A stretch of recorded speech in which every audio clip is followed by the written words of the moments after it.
Let's begin with a sentence, just a simple sentence. This sentence is false. That's all it says. But now, what does it mean? If the sentence is telling the truth, then what it says must be true, which means it is false. But if it's false, then what it says must not be true, which would mean it's actually true. It loops, slowly, never resolving, like walking in circles on a floor made of words, truth, and lies. Touching fingertips, then pulling away again. It's not meant to be solved, just softly observed. Achilles is fast. The tortoise is not. They decide to race, but the tortoise gets a small, slow head start. Now, Achilles begins to run. He reaches the spot where the tortoise began, but the tortoise has moved forward just a little. Achilles runs again, reaches that new point, but again, the tortoise has moved ahead. It happens again and again, each time a little closer, but never quite catching up.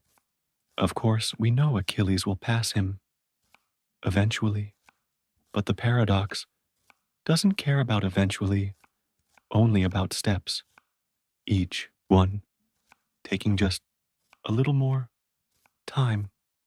There is a town, a quiet town, and in this town, there is one barber. This barber has a rule. He shaves everyone. Who does not shave themselves? Now comes the question, who shaves the barber? If he shaves himself, he shouldn't, because he only shaves those who do not shave themselves. But if he doesn't shave himself, then he should, because he shaves everyone who does not shave themselves. And so, he cannot shave himself, but he must, and he mustn't. So he stands there, with a very quiet beard, and nobody says anything more. There is a ship, wooden, weathered, beloved. One day, a board is replaced, then another, then a mast, then the deck. Piece by piece, the ship is renewed until none of the original pieces remain. Is it still the same ship? Now imagine, someone gathered all those old pieces and rebuilt them in the exact same shape. Now, which ship is Theseus's ship? The one made of new parts, or the one made of old ones?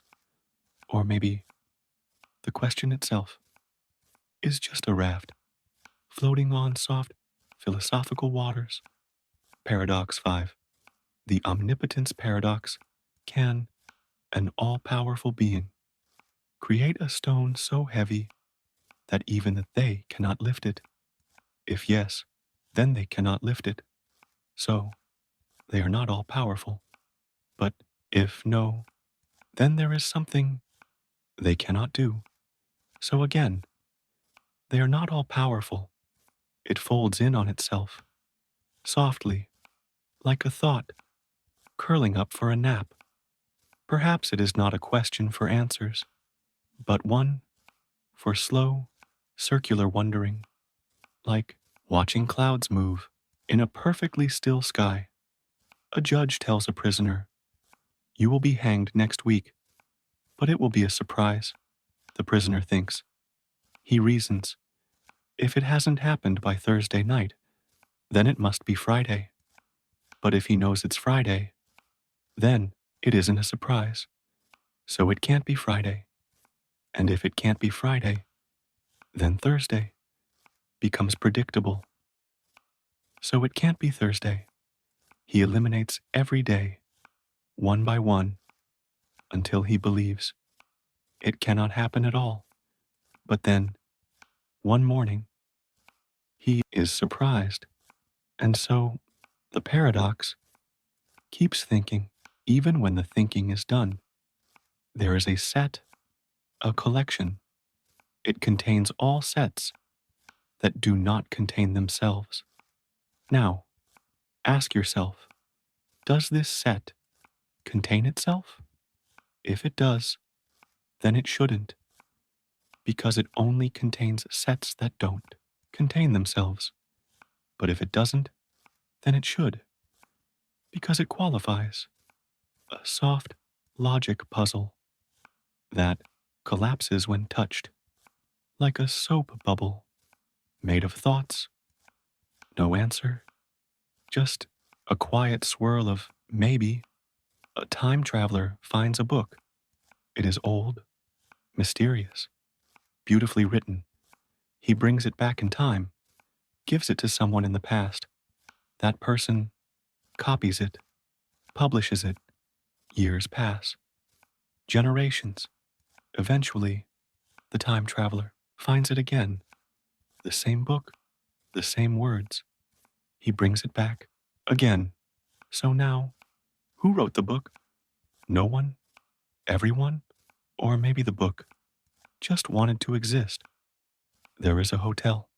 It has infinite rooms, and all of them are full. One more guest arrives. The manager smiles. No problem. Each guest moves over to the next room. Room 1 moves to 2.2 to 3.3 to 4. Room 1 is now empty. The new guest checks in. Nothing lost. Infinite space. Makes room. Again and again. Forever. An endless hallway with just one more door. You have a single grain of sand. It is not a heap. Add one more. Still not a heap. Add another. And another. Eventually, you have a heap. But where did it happen? Was it the 10th grain? The 500th? The 1001st? Now, remove one. Still a heap. Remove another. And slowly, it is not a heap. Again. But when did it stop being one? The answer is not important. Only the gentle, grain by grain change. Soft, silent, almost nothing. And now, you've listened to loops, to contradictions, to soft impossibilities. And yet, your body is still. Your breath, slower. Your mind, softer. There is no resolution, only release. You don't need to understand. You don't need to remember. Let the paradoxes drift away. Let the questions dissolve and fall gently into the calmest contradiction of all thinking, your way to sleep.